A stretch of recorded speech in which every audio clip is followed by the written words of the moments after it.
Yesus penebus, orang lain kau hampiri, jangan jalan terus.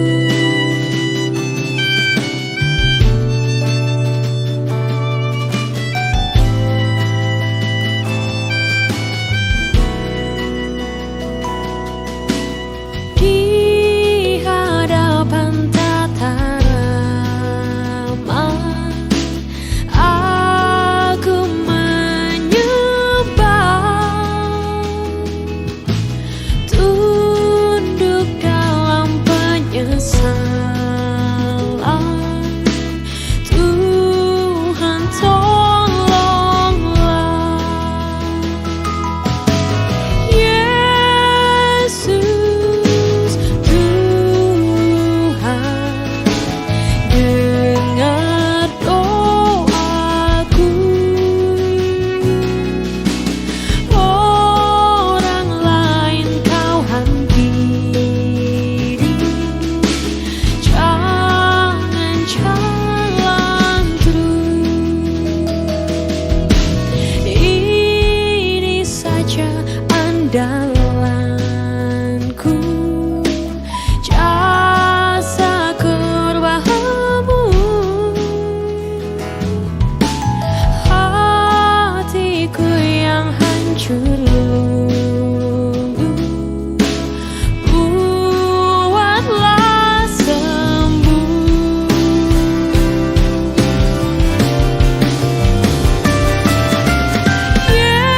Yesus Tuhan, dengar doaku.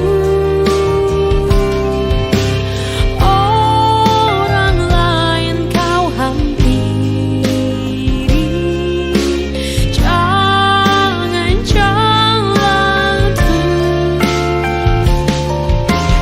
Yesus Tuhan, dengar doaku. Orang lain kau hampiri, jangan jalan terus. Orang lain kau hampiri, jangan jalan terus.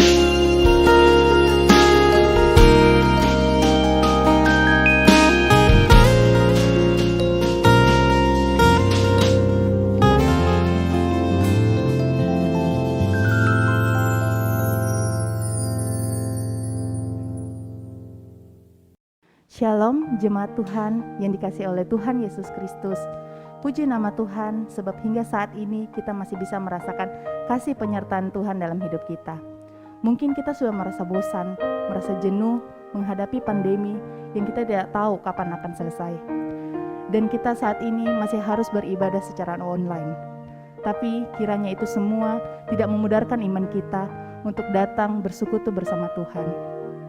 Karena Tuhan kita adalah Tuhan yang layak dipuji disembah. Mari bersama-sama kita memulai ibadah kita pada hari ini. Kita mengangkat pujian layak dipuji disembah.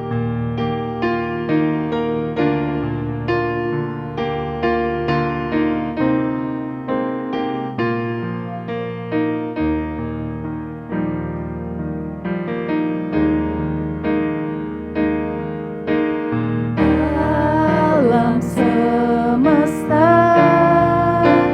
melukiskan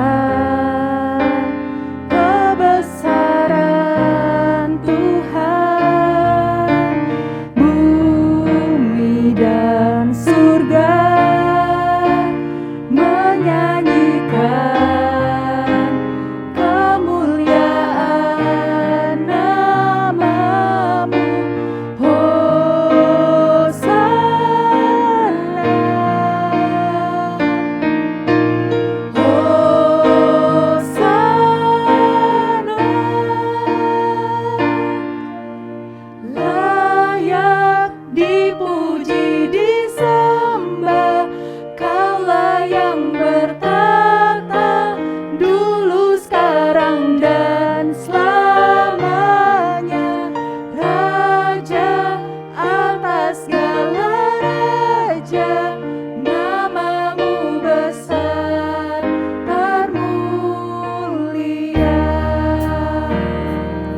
Mari kita mengulangi lagu ini dari awal. Saya undang sidang jemaat untuk bangkit berdiri. Alam semesta melukiskan kebesaran Tuhan, bumi dan surga menyanyikan kemuliaan namamu. Hosana,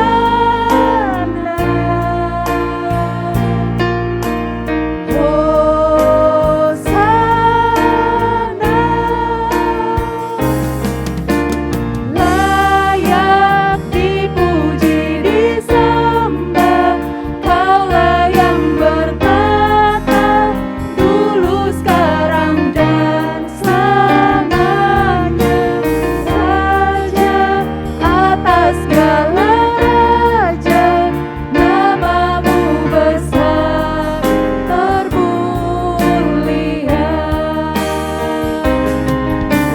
Layak dipuji disembah, Kaulah yang bertata dulu, sekarang dan selamanya.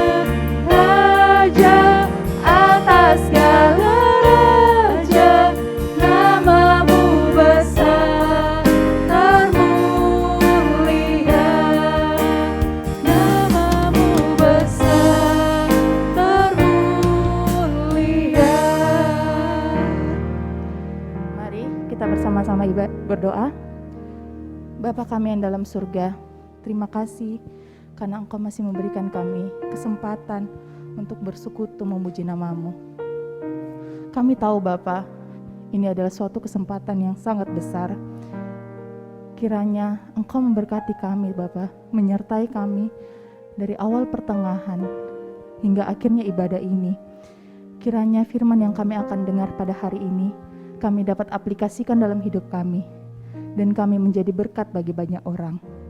Inilah doa dan permohonan kami, yang kami serahkan dalam nama Tuhan Yesus Kristus. Haleluya, amin. Jemaat dipersilakan duduk kembali. Tuhan kita adalah Raja di atas Raja. Dia dapat menghancurkan kutuk dan membebaskan jiwa. Mari dengan semangat kita bersama-sama mengangkat pujian, terpujilah namamu Tuhan.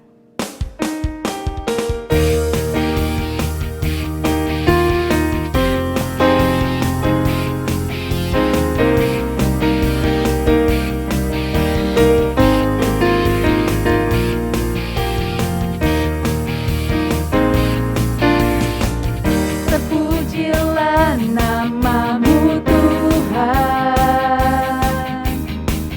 kuat dan penuh kemuliaan.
Sebab Tuhan besar, perbuatannya ajaib dan nyata. Tidak ada Tuhan seperti Tuhan Yesus Kristus kita. Mari bersama-sama kita mengangkat pujian, sebab Kau besar.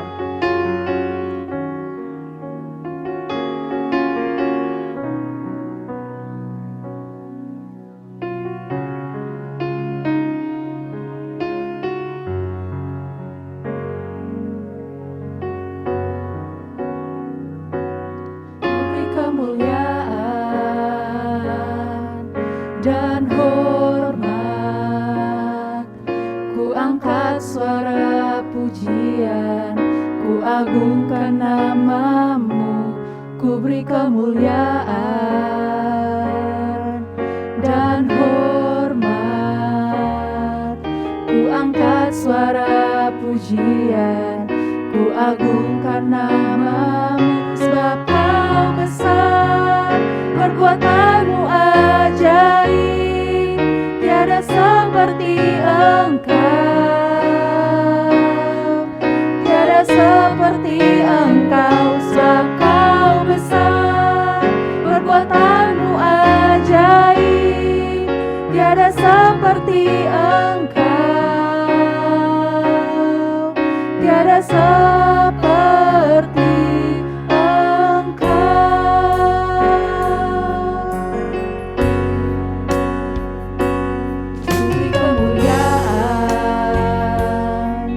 dan hormat. Ku angkat suara pujian, ku agungkan namamu. Ku beri kemuliaan dan hormat. Ku angkat suara pujian, ku agungkan namamu. Sebab Kau besar, perbuatanmu ajaib, tiada seperti Engkau, tiada seperti Engkau.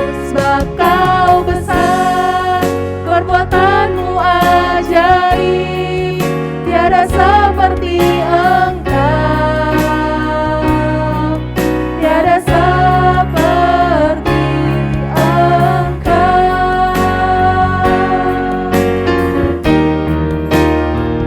Sebab Kau besar, perbuatanmu ajaib, tiada seperti Engkau,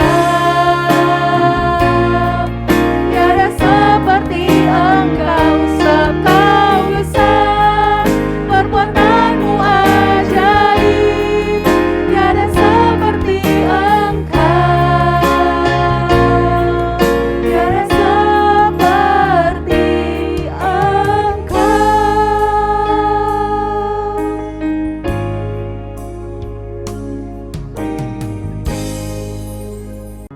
Saat ini kita akan diisi oleh kebenaran firman Tuhan yang akan dibawakan oleh hamba-Nya.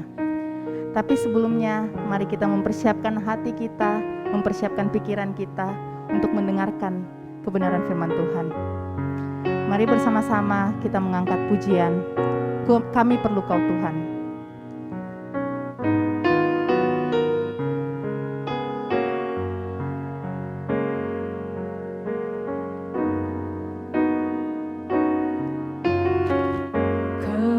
Kemanakah kami mencari kasih sejati?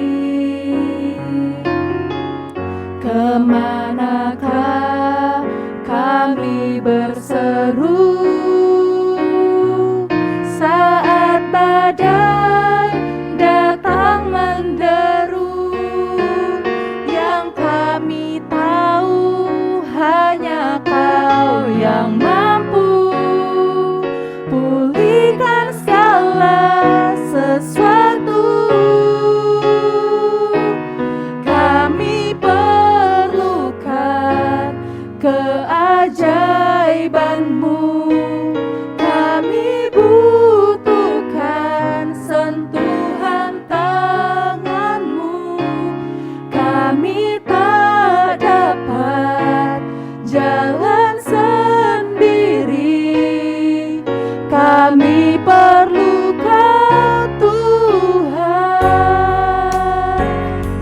sidang jemaat untuk bangkit berdiri. Kemanakah kami mencari kasih sejati? Kemanakah kami berseru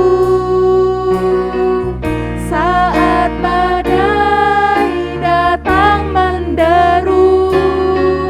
Yang kami tahu hanya Kau yang mampu pulihkan segala sesuatu. Kami perlukan keajaiban-Mu, kami butuhkan sentuhan tangan-Mu. Kami tak dapat jalan sendiri, kami perlu Kau Tuhan. Kami perlukan keajaiban-Mu, kami butuhkan sentuhan tangan-Mu. Kami tak dapat jalan sendiri, kami perlu Kau Tuhan. Kami perlu Kau Tuhan. Jemaat dipersilakan duduk kembali. Shalom Bapak Ibu sekalian, saya mau mengajak kita memasuki firman Tuhan, kita berdoa.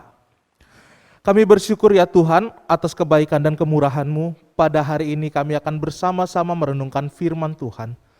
Kami memohon Allah Roh Kudus pimpin kuasai pikiran kami dan hati kami, supaya kami boleh bersungguh-sungguh beribadah dan sungguh-sungguh mendengarkan dan menjadi pelaku kebenaran firman Tuhan. Terima kasih Bapa di surga, dan kami berdoa di dalam nama anak-Mu Tuhan Yesus Kristus, Juru Selamat kami. Amin. Bapak Ibu sekalian, saya mengajak kita membuka firman Tuhan di dalam Matius pasal yang ke-6, ayat yang ke-6 sampai ayat yang ke-7.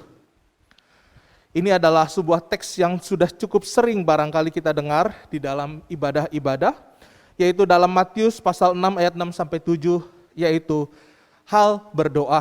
Saya akan bacakan untuk kita semua, Bapak Ibu bisa mengikuti di Alkitab Bapak Ibu masing-masing, dan demikianlah firman Tuhan. Tetapi jika engkau berdoa, masuklah ke dalam kamarmu, tutuplah pintu dan berdoalah kepada Bapamu yang ada di tempat tersembunyi. Maka Bapamu yang melihat yang tersembunyi akan membalasnya kepadamu. Lagi pula dalam doamu itu janganlah kamu bertele-tele seperti kebiasaan orang yang tidak mengenal Allah. Mereka menyangka bahwa banyaknya kata-kata doanya akan dikabulkan. Sejauh demikian pembacaan firman Tuhan.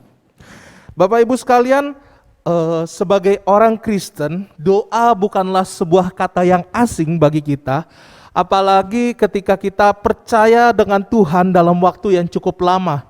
Ada yang sudah bertahun-tahun, ada yang belasan, bahkan puluhan tahun sudah menjadi orang percaya. Rasanya hal seperti ini sudah seharusnya menjadi bagian dari diri kita sebagai orang percaya. Namun saudara, rasanya menjalani hidup sebagai orang percaya itu tidak semudah dan tidak sesederhana ketika kita mengucapkan doa kepada Tuhan. Seperti apalagi ketika kita menghadapi sebuah pergumulan, dalam sebuah pergumulan. Ini adalah sesuatu di mana kondisi yang kita harapkan berubah, kondisi yang kita rindukan itu berubah menjadi kenyataan dan berusaha supaya lebih baik. Tapi nyatanya pergumulan doa jadi masalah ketika apa yang kita doakan tidak berubah sesuai dengan keinginan kita. Ada yang berdoa dalam kehidupan ekonominya sulit, berdoa supaya usahanya setelah dia berdoa dan berusaha lebih keras dan berusaha lebih, ternyata nggak terkabul juga, kehidupannya jadi lebih baik. Setelah dia sakit, dia berdoa, Tuhan tolong sembuhkan saya. Tuhan belum sembuhkan juga. Ada juga yang berdoa untuk memiliki keturunan, atau yang sudah punya anak-anak, sudah punya keturunan. Tuhan, kami rindu, kami sebagai pasangan suami dan istri rindu punya keturunan. Kami sebagai orang tua rindu punya anak-anak yang masa depannya takut akan Tuhan dan masa depannya diberkati. Ada begitu banyak doa, tetapi hingga hari ini kita cenderung menjadi putus asa di dalam berdoa ketika apa yang kita doakan tidak terjawab atau apa yang kita doakan tidak dikabulkan oleh Tuhan. Sehingga pada akhirnya kita menjadi putus asa dan mulai kita meninggalkan bercerita dengan Tuhan dan mengharapkan cerita kepada orang lain yang mungkin bisa mengabulkan apa yang kita rindukan dan elu-elukan. Bapak Ibu sekalian, setelah menyadari nampaknya Tuhan tidak kunjung bergerak, kita sudah cerita pada orang lain, saya punya pengalaman begini, saya berharap nanti satu waktu kelak Tuhan akan mengabulkan, entah lewat bagaimana caranya. Dan ternyata alih-alih kita sedang berkata dan bercerita sebuah pengalaman atau kesaksian, justru di dalam hati kita sedang berusaha memenangkan hati orang ini dengan cara menjadikan dia sebagai tanda kutip penolong dari Tuhan. Artinya kita berusaha menggerakkan dia. Akibatnya Bapak Ibu sekalian tidak sedikit orang-orang meninggalkan kebiasaan doa pribadinya kepada Tuhan. Akhirnya tidak sedikit orang justru mengalihkan doa-doa paginya, doa-doa malamnya kepada kesaksian-kesaksian yang justru disampaikan kepada orang lain alih-alih untuk bercerita kebaikan Tuhan. Tetapi dia sedang berusaha mencari dan menggait empati dari orang lain. Bapak Ibu sekalian, artinya ini menjadi sebuah kebiasaan yang buruk. Hal ini benar-benar merendahkan Allah dan karya kayu salib. Yang artinya pengharapan dan perdamaian Allah tidak cukup kuat untuk menolong kita dan menopang hidup kita masing-masing sampai-sampai kita butuh orang lain. Kita butuh Allah-Allah kecil yang kita buat, yaitu penolong-penolong yang lain selain dari Allah yang menjadikan kita. Supaya apa? Dari yang kita ceritakan, dari yang kita sampaikan kepada mereka, berharap mereka berempati pada kita. Bapak Ibu sekalian, Yesus telah beberapa kali bertemu dengan para pemuka-pemuka agama Yahudi pada waktu itu. Di mana mereka di dalam teks Alkitab yang barusan kita baca mempraktikkan nilai-nilai keagamaan sebagai sebuah kewajiban semata dan sebagai sebuah upaya eye service atau lip service saja. Artinya ketika dia berdoa dan mengangkat tangannya di hadapan para umat dan berkata-kata di dalam bahasa Ibrani pada waktu itu, mereka sedang berdoa kepada Allah di hadapan para jemaatnya. Dan ingat Bapak Ibu, pada waktu itu ketika seorang imam melakukan peribadatan, bukan hanya orang-orang biasa yang turun di situ dan berkumpul. Pemuka-pemuka yang lain, orang-orang besar, pemimpin-pemimpin atau penguasa-penguasa daerah yang punya kekayaan pun datang. Mereka beribadah di sana, tetapi hati para pemimpin, hati para imam pada waktu itu, mereka berlaku untuk memuaskan hati segelintir orang. Sehingga apa yang didoakan bukanlah doa dari seluruh umat yang percaya, yang bersatu hati, disampaikan oleh imam. Tetapi berdoa untuk memuaskan telinga-telinga. Berdoa untuk memuaskan mata-mata bahwa mereka telah didoakan. Mereka sedang menawarkan dirinya sendiri untuk mendoakan orang lain dengan mulut dan bibirnya. Namun hatinya haus akan kekayaan dan hatinya jauh daripada Tuhan. Hatinya penuh penghormatan untuk dirinya sendiri. Inilah yang menjadi sebuah masalah ketika seorang percaya dengan segala kedok bentuk agama yang suci dan sakral mempermainkan dan bahkan berdiri di hadapan ratusan orang berdoa tetapi hatinya jauh daripada Tuhan. Ini adalah satu masalah yang sangat-sangat besar yang Yesus lihat pada waktu itu. Ketika ada begitu banyak orang yang letih lesu, ketika begitu banyak orang yang penuh kesusahan hidupnya, ada begitu banyak barangkali orang-orang pada waktu itu sedang menangis di hadapan anak-anaknya karena saya nggak tahu mau kasih makan apa buat besok anak-anaknya. Barangkali jemaat pada waktu itu ada istrinya sedang hamil tetapi suaminya sedang tidak dapat pekerjaan. Tetapi hati mereka yang datang dengan kelemahan, dengan keretakan, dengan penuh kesakitan. Mereka semua dikhianati dengan kata-kata manis dari para imam. Seolah-olah mereka sedang dikhianati di hadapan Tuhannya sendiri. Ini menjadi satu hal yang begitu mengecewakan Tuhan Yesus ketika dia menyaksikan bagaimana jatuhnya iman orang-orang percaya pada waktu itu. Di mana doa tidak lagi ada ketulusan. Di mana doa hanya sebagai praktik-praktik agama supaya dilihat orang. Di mana doa tidak lagi bicara antara engkau dan Tuhanmu. Tetapi bagaimana engkau diperhatikan dan sampai di situ saja. Bapak Ibu sekalian, para imam tidak lagi membentuk pola berdoa kepada Allah yang menjadikan langit dan bumi sebagai sesuatu yang sungguh-sungguh dilakukan. Dan ini dibentuk polanya, didoktrin orang-orang pada waktu itu. Yang benar berdoa adalah ketika kalian datang ke bait Allah. Ketika kalian datang ke rumah-rumah peribadatan.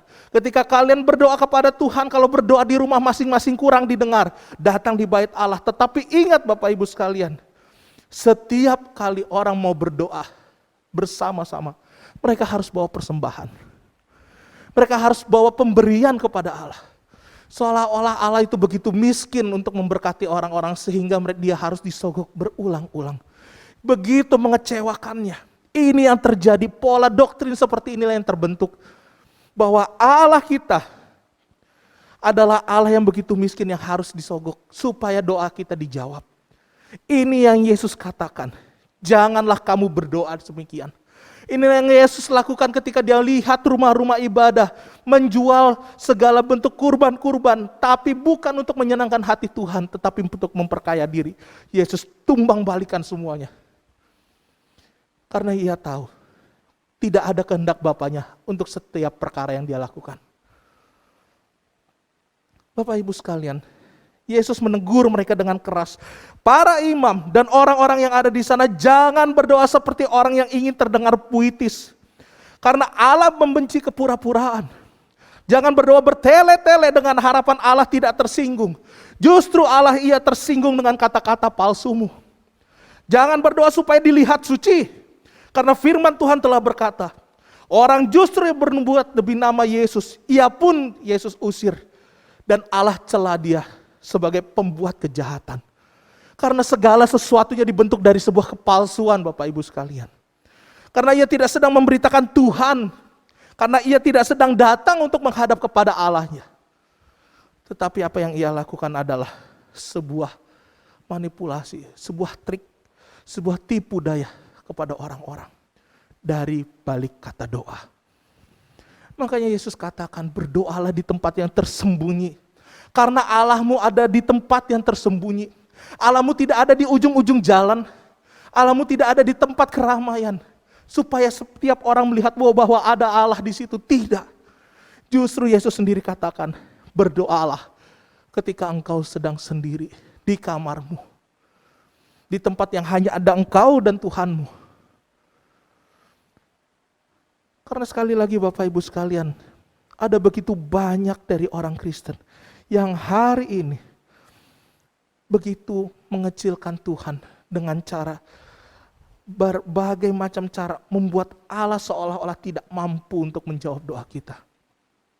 Membuat seolah-olah Allah itu harus punya standar-standar khusus supaya doa kita didengar.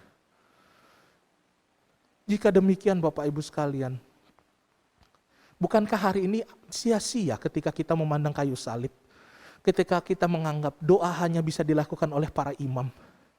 Doa hanya bisa dilakukan oleh para pemimpin agama. Untuk apa Yesus mati di kayu salib?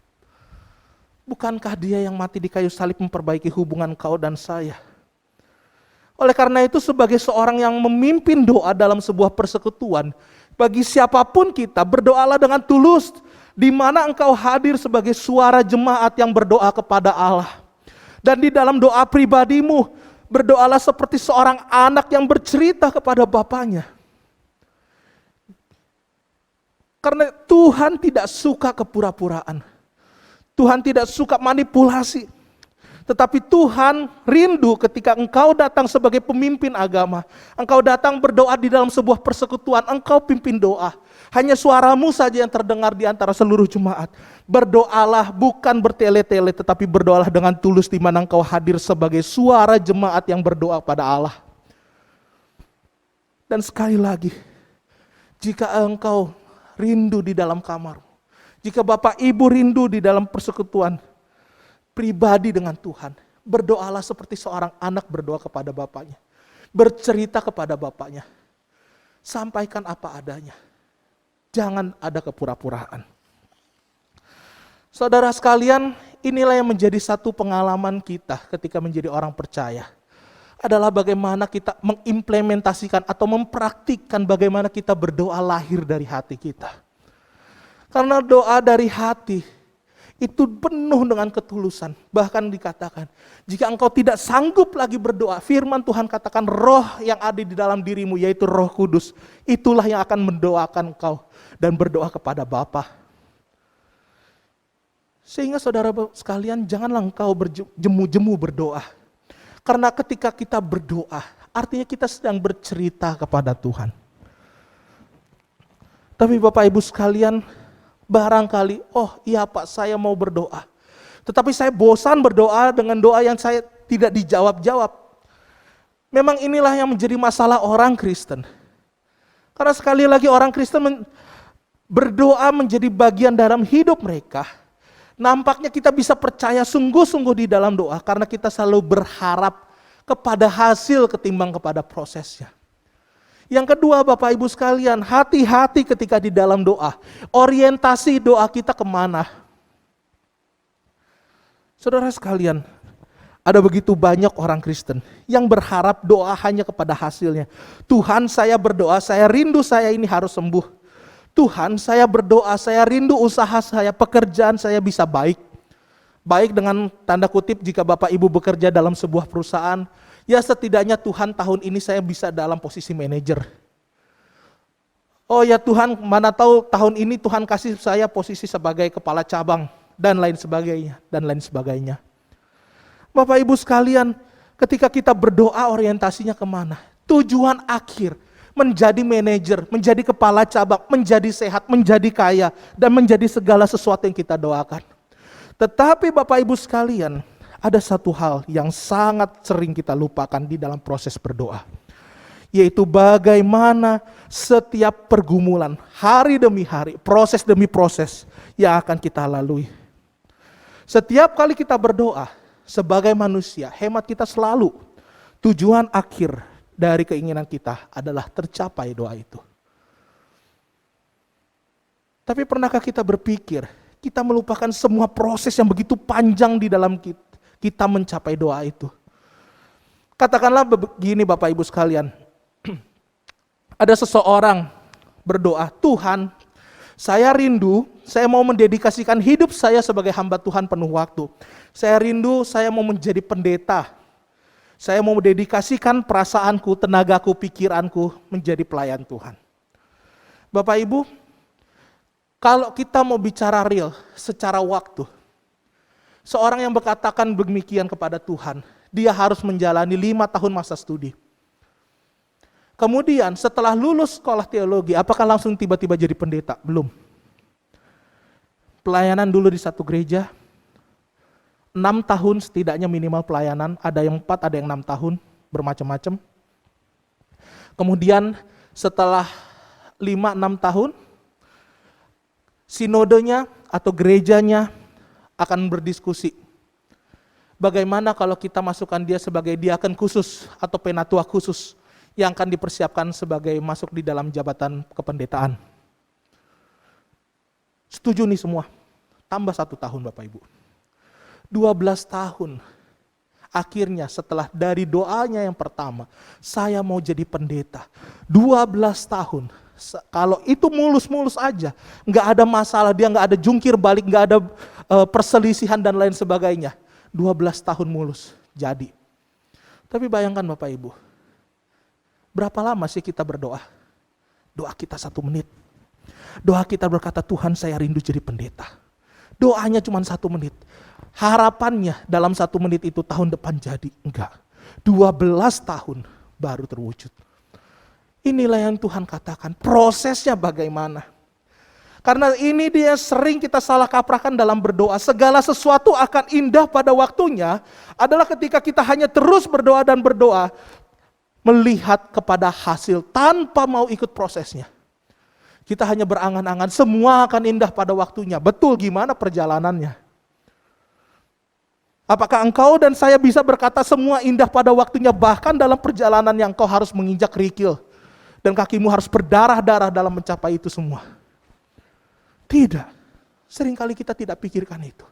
Kita hanya berpikir, oh nanti saya jadi ini. Oh nanti saya sehat seperti ini. Nanti saya akan menjadi seperti ini dan seperti itu. Kita terlalu banyak kecewa karena apa? Karena kita berdoa untuk hasil akhir, tetapi tidak pernah berdoa untuk prosesnya. Hingga pada akhirnya, ketika Tuhan tawarkan, saya akan berkati kamu sampai tujuan akhir. Ikuti prosesku, kita nggak siap, kecewa kita sama Tuhan.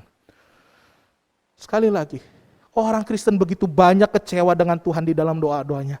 Karena dia begitu terorientasi kepada hasil ketimbang proses yang Tuhan sediakan bagi dia untuk mencapai garis finishnya.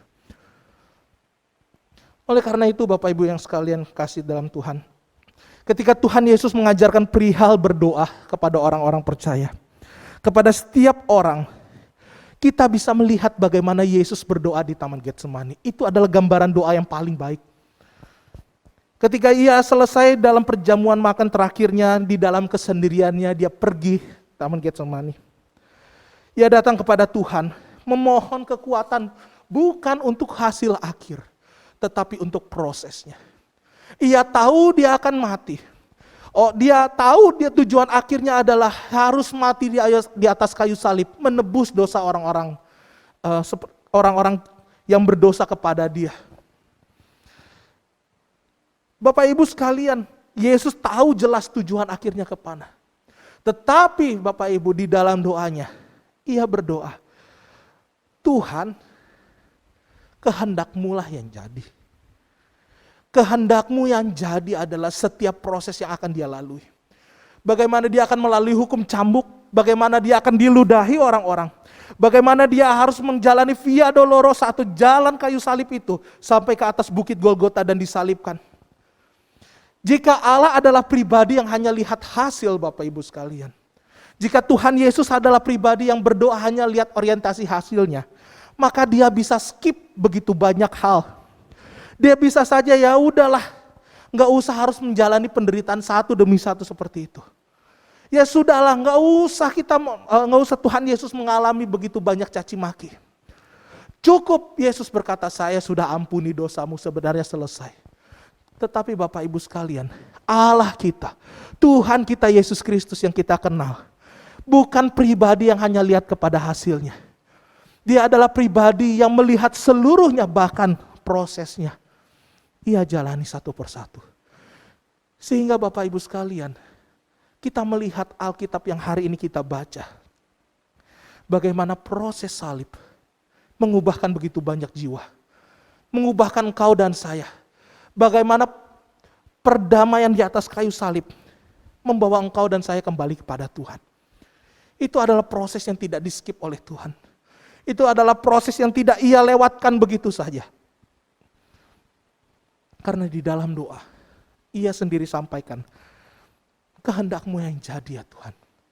Saya siap menjalani semua prosesnya. Karena Tuhan kita adalah Tuhan yang menghargai setiap proses apa yang Anda dan saya alami setiap hari. Kita jalani bersama setiap proses dengan Tuhan. Itulah yang membentuk kita hari ini. Siapa kita hari ini?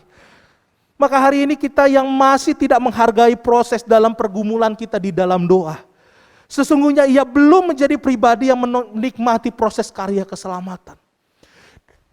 Siapapun kita, usia berapapun kita, yang kita berdoa hanya orientasinya kepada hasil dan hasil, tanpa melihat bagaimana Tuhan bekerja di dalam prosesnya, maka kita sendiri belum menghargai karya salib Kristus. Hingga akhirnya kita akan mengerti bagaimana Yesus mati di atas kayu salib. itu bukan proses yang sebentar. Dia harus lahir dunia ini, tumbuh menjadi dewasa. Dia dipersiapkan di dalam pelayanan. Bahkan dia melayani susah payah. Bahkan dia harus mengikuti semuanya sampai akhir hayatnya. Tuhan melakukan semuanya itu satu demi satu. Hari demi hari, sama seperti kita hari ini. Oleh karena itu Bapak Ibu, tidak adil rasanya ketika kita menuntut Tuhan. Saya mau hasilnya tanpa prosesnya. Karena Bapak Ibu sekalian, bersyukurlah ketika hari ini engkau dan saya masih bergumul dan menitikkan air mata di dalam persembunyian di kamar doa. Karena engkau dan saya sedang sungguh-sungguh ada di dalam hadirat Allah yang membuat engkau aman. Engkau tahu dunia ini tidak akan pernah lebih baik kepadamu. Tetapi engkau jauh lebih tahu bahwa Allah tidak akan pernah meninggalkan tanganmu. Sekalipun masa depanmu engkau tidak tahu Bapak Ibu sekalian. Tapi engkau tahu siapa yang pegang hari esok. Inilah yang dikatakan, oleh karena itu Bapak Ibu sekalian berdoalah dari hatimu kepada Allah. Berdoalah bukan karena diperintah, silakan pimpin doa Bapak Ibu. Tetapi naikkanlah di hadapan Allah bahwa ini adalah sebuah pengalaman, sebuah waktu di mana engkau sedang berhadapan dengan penciptamu. Engkau sedang berhadapan dengan Bapamu. Bapak Ibu sekalian, berdoalah, jangan jemu-jemu berdoa. Jika Bapak Ibu mengatakan saya nggak punya waktu untuk berdoa Bapak Ibu, saya nggak punya waktu untuk saat teduh, saya nggak punya waktu untuk berdoa. Setidaknya Bapak Ibu, saya mau tanya, apakah ada Bapak Ibu yang tidak main handphone? Apakah ada Bapak Ibu yang tidak buka televisi atau dengar berita atau apapun itu? Jika Bapak Ibu kesukaannya adalah nonton berita, 1-2 jam nonton berita. 10 menit saja Bapak Ibu stop nonton berita. Berdoa. Itu sudah sangat-sangat sedikit, pengorbanan yang sangat-sangat kecil untuk kita bisa berdoa kepada Tuhan. Kalau takut beritanya ketinggalan, silakan search lagi di internet. Masih ada kesempatan untuk nonton sebelumnya. Kalau Bapak Ibu sekalian punya 1-2 jam untuk bisa mengatakan, oh saya ini lagi teleponan sama keluargaku. 10 menit saja doakan keluargamu, itu sudah jauh lebih baik. Kita Bapak Ibu sekalian seringkali sebagai orang Kristen, kita harus jujur. Kita baru bangun pagi, kita cuci muka segala macam, kemudian kita lihat cermin. Saya nggak tahu, tapi saya pernah mendapati diri saya, kenapa muka saya pagi-pagi udah mukanya stres berat. Saya pernah mendapati itu, cukup panjang waktu saya mengalami hal seperti itu. Setelah itu saya menyadari, ini baru 2 jam setelah saya bangun. Tapi raut muka saya kenapa sudah seperti seharian kena masalah bertubi-tubi. Hingga pada akhirnya Bapak Ibu sekalian, saya belajar dari seorang pendeta dari Inggris. Dia pernah berkata demikian. Kalau Bapak Ibu punya 1-2 jam bertemu dengan orang, masalahnya sudah begitu berat, sudah begitu pelik. Dia baru bangun, rasanya mukanya itu sudah penuh beban berat. Maka Bapak Ibu dan engkau sekalian punya 1 dan 2 jam untuk berdoa, memohon kekuatan, memohon kebahagiaan, memohon sukacita dan damai sejahtera daripada Tuhan. Kalau Bapak Ibu anggaplah punya masalah, punya waktu, punya kekuatan yang justru setiap hari semakin terkuras. 1-2 jam pagi hari, rasanya aduh Tuhan, saya gak sanggup untuk jalani hidup ini. Bapak Ibu punya waktu yang sama untuk engkau berdoa, melipat tangan di kamarmu. Bapak Ibu, maka 1 dan 2 jam yang tidak akan sia-sia itu akan menjadi kekuatanmu yang mengubah harimu. 1-2 jam yang sama yang kau merenung dan memohon kepada Tuhan akan mengubahkan suasana hatimu, mengubahkan harimu. Bapak Ibu yang punya masalah keluarga, setiap bangun pagi gak ada percakapan dengan pasangan suami istri, dengan anak-anak. 1-2 jam langsung pikirannya ke kantor kerja, cari uang, berhenti, cari Tuhan. 1-2 jam engkau akan rubah hidupmu, engkau akan rubah keluargamu, engkau akan ubah harimu yang buruk menjadi hari yang penuh syukur. Sempatkanlah dirimu untuk bangun dan tarik nafas. Berdoa kepada Tuhan. Tuhan, saya persembahkan hari ini untukmu.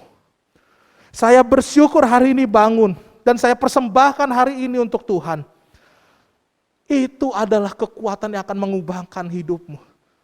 Bapak Ibu sekalian, jujurnya ini adalah salah satu bagian pagi saya. Setiap bangun pagi, ketika saya berdoa singkat, kemudian saya selalu mengatakan pada Tuhan, Tuhan terima kasih hari ini saya bangun. Dan hari ini saya persembahkan untuk Tuhan. Setiap hari saya tidak pernah bolong lagi.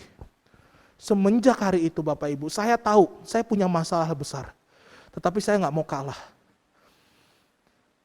Bapak Ibu, ketika kita berdoa di dalam kesungguhan hati kita, ketika kita berdoa dengan sungguh-sungguh kepada Tuhan, mempersembahkan hari ini kepada Tuhan, Tuhan akan berkarya luar biasa dalam hidupmu. Ingatlah Bapak Ibu sekalian, ketika pagi hari, bangun, tarik nafas panjang, ucapkan terima kasih kepada Tuhan, dan mulai hari ini, untuk mempersembahkan hari ini pada Tuhan, engkau akan lihat Bapak Ibu, begitu luar biasanya Tuhan berkarya dalam hidupmu. Karena Tuhan tidak akan melihat itu sebagai doa yang bertele-tele. Tuhan akan melihat itu sebagai dedikasi engkau mempersembahkan hidupmu untuk Tuhan pakai. Dan ketika malam hari sudah mau usai, dan Bapak Ibu mau tidur, bersyukurlah kepada Tuhan, bahwa Tuhan telah pakai engkau. Dan bersyukurlah bahwa engkau telah merasakan kemurahan Tuhan dan telah merasakan Ia bersamamu sepanjang hari. Maka Bapak Ibu sekalian, hidupmu akan berubah luar biasa. Keluargamu akan berubah luar biasa. Anak-anakmu akan melihat engkau dengan luar biasa. Itu dimulai dari apa? Doa di tempat yang tersembunyi. Peperangan terbesar kita bukan menghadapi pergumulan ini Bapak Ibu. Peperangan terbesar kita bukanlah menghadapi pergumulan yang dari luar. Tetapi pergumulan terbesar kita adalah bagaimana kita mau berperang di dalam doa. Bagaimana kita mau mempersiapkan hari kita di dalam doa. Bagaimana kita mau mempersiapkan keluarga kita yang mau pergi sekolah, yang mau pergi kerja lewat doa. Bukan hanya persiapkan makanan dan pakaiannya. Tetapi dari doa. Itu luar biasa. Laki-laki, engkau menjadi pemimpin keluarga. Jangan pernah stop berdoa. Jangan pernah abaikan doa. Jangan pernah bahkan katakan, pekerjaanku sangat padat sehingga saya tidak bisa berdoa. Kalau Tuhan berkehendak cabut semua pekerjaanmu, dan ketika saat itu engkau berdoa, maka engkau akan berdoa di tengah-tengah keputusasaan. Engkau akan berdoa di tengah-tengah penyesalan. Jangan lakukan itu. Berdoalah ketika Tuhan masih berikan kita kesempatan. Supaya apa? Lakukanlah ini dalam waktu-waktu ke depan. Jangan bolong-bolong, satu hari berdoa, satu hari enggak. Lakukan ini rutin setiap hari. Izinkan Tuhan berkarya dalam hidupmu. Izinkan Ia menunjukkan bahwa Tuhan bukan tidak mampu. Tetapi Tuhan rindu orang yang tulus hati dan mempersiapkan segala sesuatu di dalam doa. Mari Bapak Ibu sekalian, saya rindu kita semua jemaat Gracia. Persiapkan hari kita.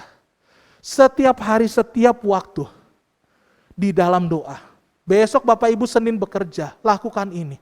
Selasa bekerja, lakukan ini. Seterusnya, mau weekend, hari Minggu, lakukan ini. Persiapkan dan dedikasikan setiap hari untuk Tuhan. Tuhan akan berkarya luar biasa dalam hidupmu. Amin. Tuhan Yesus berkati. Kita berdoa. Kami bersyukur ya Tuhan untuk firman yang telah terberitakan. Kami berdoa ya Tuhan, di tengah-tengah segala kondisi hidup kami, segala pekerjaan kepelikan hidup kami tahu ya Tuhan, menyempatkan waktu untuk berdoa adalah waktu yang sangat baik dan tidak bisa tergantikan. Kami memohon kepada Tuhan, kuasa-Mu, pimpinanmu, hikmat-Mu, bijaksana-Mu, untuk kami boleh merendahkan hati dan selalu menyiapkan waktu berdoa kepada Tuhan. Entah pagi hari, entah malam hari ya Tuhan. Berikan kami waktu, berikan kami kekuatan, supaya kami boleh sungguh-sungguh mempersiapkan diri kami, melayani Tuhan, menjadi murid Tuhan, menjadi alat kepunyaan Tuhan setiap hari. Terima kasih Bapa di surga. Kami berdoa di dalam nama Yesus Kristus, Tuhan dan Juru Selamat kami yang hidup. Haleluya. Amin. Tuhan Yesus memberkati Bapak Ibu sekalian. Mari kita bersama-sama mengikrarkan pengakuan iman rasuli. Jemaat saya undang bangkit berdiri. Pengakuan iman rasuli. Aku percaya kepada Allah, Bapa yang Maha Kuasa, Khalik langit dan bumi, dan kepada Yesus Kristus, anaknya yang tunggal Tuhan kita, yang dikandung dari Roh Kudus, lahir dari anak darah Maria, yang menderita sengsara di bawah pemerintahan Pontius Pilatus, disalibkan, mati dan dikuburkan, turun ke dalam kerajaan maut. Pada hari yang ketiga, bangkit pula dari antara orang mati, naik ke sorga, duduk di sebelah kanan Allah, Bapa yang Maha Kuasa, dan dari sana ia akan datang untuk menghakimi orang yang hidup dan yang mati. Aku percaya kepada Roh Kudus, gereja yang kudus dan am, persekutuan orang kudus, pengampunan dosa, kebangkitan tubuh, dan hidup yang kekal. Amin. Jemaat dipersilakan duduk kembali. Bapak Ibu sekalian, kita akan memasuki doa syafaat. Kita berdoa. Bapa kami yang di surga, kami bersyukur pada hari ini kami punya waktu untuk kami beribadah. Dan saat ini Tuhan, kami rindu untuk menaikkan syafaat kami ke hadapan-Mu. Kami mau berdoa ya Tuhan dan bersyukur untuk majelis dan setiap pengurus komisi yang telah dilantik. Kami berdoa Tuhan untuk setiap program-program jemaat yang akan dikerjakan maupun program-program komisi. Tuhan, Kau memberkati setiap program yang dilaksanakan supaya boleh memberkati jemaat-Mu.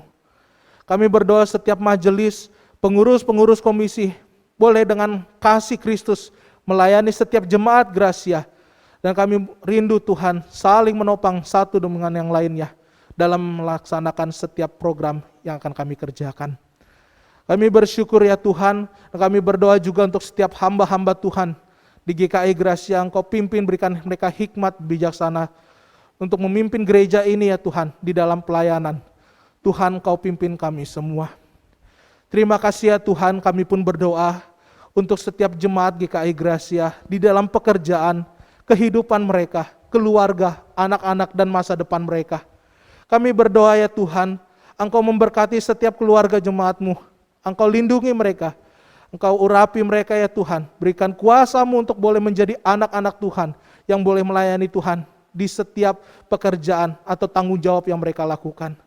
Kami berdoa, lindungi kami semua ya Tuhan di dalam situasi pandemik ini. Engkau boleh berkati kesehatan kami juga. Engkau boleh berkati setiap kami pribadi lepas pribadi. Terima kasih Bapa kami yang di surga. Dan juga kami terus berdoa untuk negara kami di tengah-tengah pandemi ini Tuhan. Kami berdoa sekalipun sudah mulai ada pelonggaran-pelonggaran Tuhan. Kami berdoa supaya setiap orang boleh mendapatkan vaksin.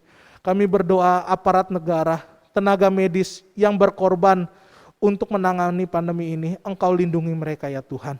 Kami rindu Tuhan boleh bersama-sama sebagai warga negara yang baik pula, saling topang menopang dalam menghadapi pandemi ini.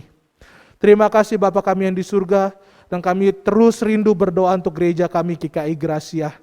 Di tengah-tengah pembangunan gereja kami ya Tuhan, berikan kami kuasa-Mu. Secara khusus majelis yang menangani pembangunan gereja GKI Gracia, Engkau berikan hikmat, berikan kuasa-Mu ya Tuhan. Dan segala kebutuhan kami percaya Tuhan yang akan menyediakan seluruhnya. Terima kasih Bapa kami yang di surga, dan kami berdoa di dalam nama Yesus Kristus. Bapak Ibu sekalian, saya undang kita semua untuk bangkit berdiri. Kita akan berdoa bersama-sama seperti doa yang Tuhan Yesus ajarkan kepada kita. Doa Bapa kami. Bapa kami yang di surga, dikuduskanlah nama-Mu. Datanglah kerajaan-Mu. Jadilah kehendak-Mu di bumi seperti di surga. Berikanlah kami pada hari ini makanan kami yang secukupnya. Dan ampunilah kami akan kesalahan kami, seperti kami juga mengampuni orang yang bersalah kepada kami. Dan janganlah bawa kami ke dalam pencobaan, tetapi lepaskanlah kami daripada yang jahat, karena Engkau-lah yang punya kerajaan, dan kuasa, dan kemuliaan sampai selama-lamanya. Amin.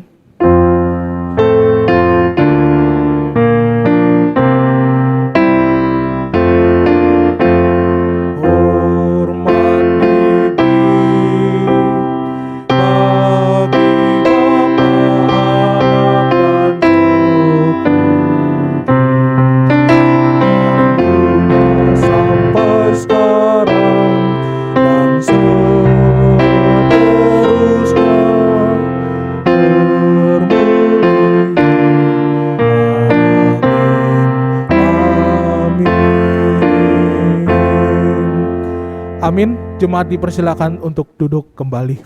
Kita akan mengakhiri ibadah kita pada hari ini. Mari bersama-sama kita bangkit berdiri, kita mengangkat pujian Sebab Kau Besar.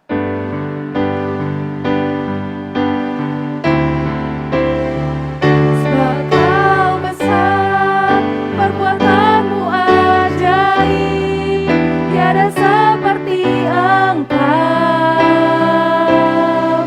tiada seperti Engkau. Sebab Kau besar, perbuatanmu ajaib, tiada seperti Engkau,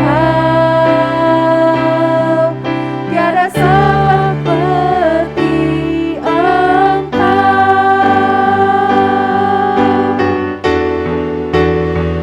Sebab Kau besar, perbuatanmu ajaib, tiada seperti Engkau, tiada seperti Engkau. Sebab Kau besar, perbuatanmu ajaib, tiada seperti Engkau, tiada seperti Engkau.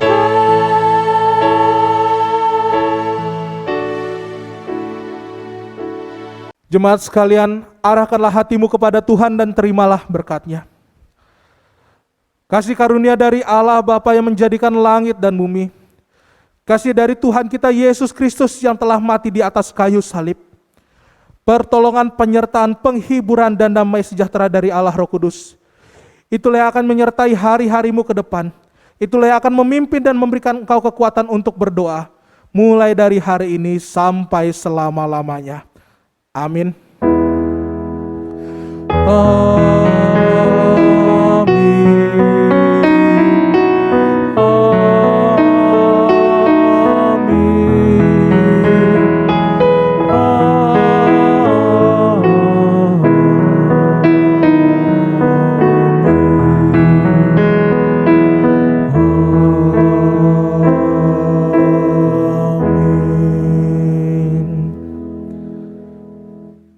Amin. Ibadah kita telah selesai. Jemaat disilahkan duduk kembali. Silahkan mengambil waktu teduh. Tuhan Yesus memberkati kita semua.